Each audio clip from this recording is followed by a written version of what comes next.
Hoje, na bolsa, quais fundos que você acha que estão baratos? Que são bons e baratos, que é para o pessoal estudar, que nem o Bruno falou, não é para copiar a carteira, para estudar, né? Eu identifiquei alguns fundos imobiliários que têm uma composição interessante para mim hoje.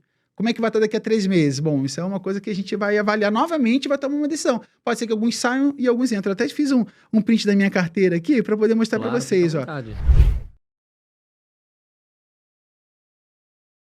Eu vou falar aqui o seguinte, criatura maravilhosa, você que tá aí assistindo, você já vem aqui e dá o seu like. Por quê? Porque você vai ajudar a gente.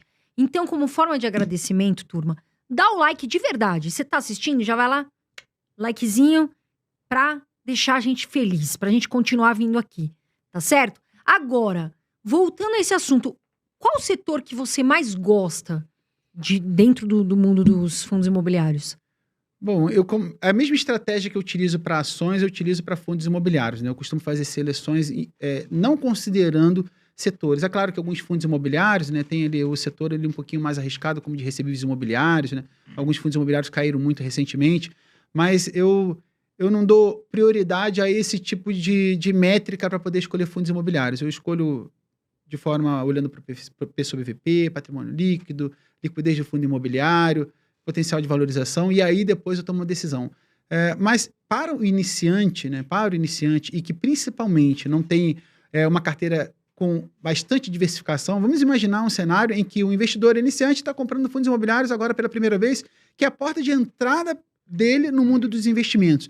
Aí eu aconselho sim uma postura um pouco diferente. Sim, pensar no setor. Você está começando uma carteira só com fundos imobiliários, coloca um pouquinho ali de tijolo, um pouquinho de repente, de recebíveis imobiliários ali, de fundos, quem sabe de galpões logísticos, né? Eu tive já fundo imobiliário de galpão logístico, e, na verdade, eu sempre tenho, como eu falei, eu estou sempre mudando de fundos imobiliários, né? Então, eu já tive vários fundos imobiliários que, para mim, foram queridinhos em um momento, depois vendi, depois entraram novamente na minha carteira. Um dos primeiros que comprei é o MXRF11, né? Acho que todo investidor começa por ele, R$10, Né? 10 Agora reais. a gente tem mais até, né? KNSC também, agora veio para a base 10. CPTS você tem o Vino, também. você tem o Tem CPTS. Vino. Agora a gente tem mais fundos imobiliários ali que os iniciantes podem começar com pouco dinheiro, né? Sim. Hoje, na bolsa, quais fundos que você acha que estão baratos? Que são bons e baratos, que é para o pessoal estudar, que nem o Bruno falou, não é para copiar a carteira, para estudar, né? Bom, assim, fundos imobiliários, como eu falei, né? Como eu faço seleções periódicas, então, eventualmente, um fundo imobiliário está bom e em outro momento ele também não está bom.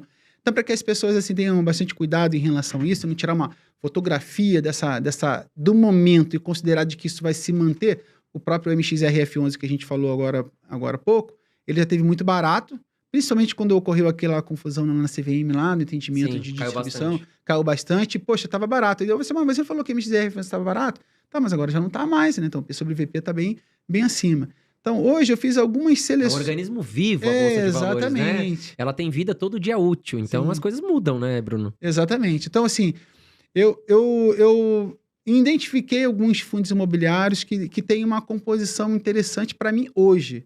Como é que vai estar daqui a 3 meses? Bom, isso é uma coisa que a gente vai avaliar novamente e vai tomar uma decisão. Pode ser que alguns saiam e alguns entram. Eu até fiz um print da minha carteira aqui para poder mostrar para Claro, vocês. fica à Ó. vontade. Um que está na minha carteira hoje, que eu vi que tem um potencial de valorização ao mesmo tempo que entrega um bom dividendo. Tem o XPLG11, o BTLG11, tem o GTWR11, alguns fundos imobiliários que hoje, nesse momento, na fotografia atual, parece ser interessante para mim.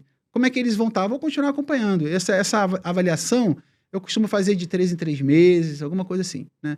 Não deixo passar muito tempo, porque, a não ser que ocorra assim, eu faço aí uma avaliação num período menor, quando eu olho para minha carteira e falo assim, bom, nessa ação aqui tinha R$10.000 e já está com 13 mil, 30%, o que aconteceu aqui, né? O que aconteceu? E aí, eventualmente, essa empresa valorizou bastante, isso aconteceu com a Atom, com a Moura do B, com algumas empresas que se valorizaram bastante. Eu falei assim, opa, tem que dar uma atenção para minha carteira e dar uma rebalanceada. Ela se destacou demais aqui, né? Subiu muito, agora eu vou vender um pouquinho para equilibrar, né? Sim, exato. A própria Positivo, que valorizou bastante. Eu realizei um pouco de venda e hoje ela já caiu de novo, então talvez já esteja no momento de comprar novamente, né? Um pouquinho.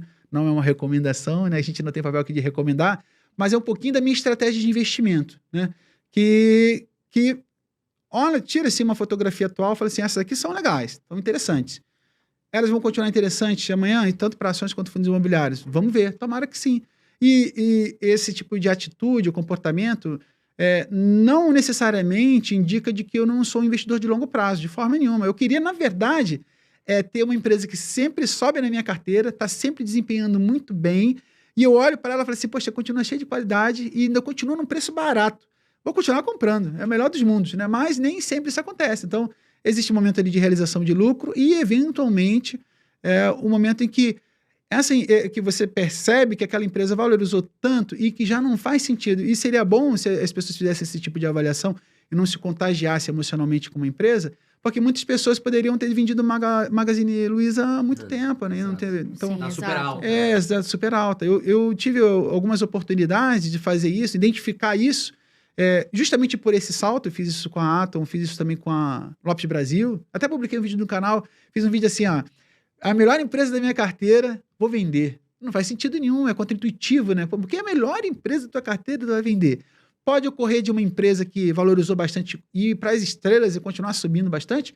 Claro que existe, a gente sabe disso. Mas para mim não fazia muito sentido manter ela ainda, porque eu identifiquei ali que ela estava num preço já muito, muito mais alto do que fazia sentido. Aí vendi, falei assim, tô vendendo, ela subiu pra caramba, aí depois ela subiu mais um pouquinho assim, perdão. Fica tranquilo. Ela subiu mais um pouquinho e depois deu um tombo enorme. Eu falei assim, também, então eu não vendi no melhor momento, né? Mas vendi num momento muito bom. É o que a gente fala, acertar o cu da mosca não é dá. difícil. Se a gente tivesse uma bola de cristal de acertar o cu da mosca e vender lá no topo da montanha, a gente nem estaria aqui, a gente estaria em Maldivas essa hora dentro de um iate. Exato, né? exato. Agora, Fiagro, que é um ativo novo. Bruno, você investe, você gosta? O que você pensa do Fiagro? Gosto do Fiagro, acho sim um ativo interessante, principalmente porque está diretamente relacionado ao setor que é o motor do Brasil, né, o agronegócio, do não PIB, é? né? Então, gosto bastante também, mas não deixe me contagiar. Se eu olhar um Fiagro lá e falar assim, eu gosto do setor, muito atrativo, mas, poxa, eu não encontrei um Fiagro. Ainda bem que a gente consegue encontrar vários Fiagros aí em uma boa condição de compra. Então, sim, é um setor que eu gosto e que vai estar sempre, né, aparecendo na minha carteira ali. Eles estão pagando, eu estava lendo ontem, o Vigia 11, por exemplo, eles estão pagando bons dividendos e tem ainda o Fiagro que está barato, mas é o que eu sempre falo, é algo novo, Sim. não tem histórico. Então, o pessoal, né, fica aquele chamado de novo, não é só pelo dividendo. Porque o pessoal vai, vou comprar, tá pagando bom dividendo, mas calma, porque tem um histórico também. Eu também acho que tem um baita potencial pelo setor agronegócio, que é muito forte, mas devagar aí você vai me perguntar se eu tenho Fiagro na carteira, eu não tenho ainda, tá, pessoal?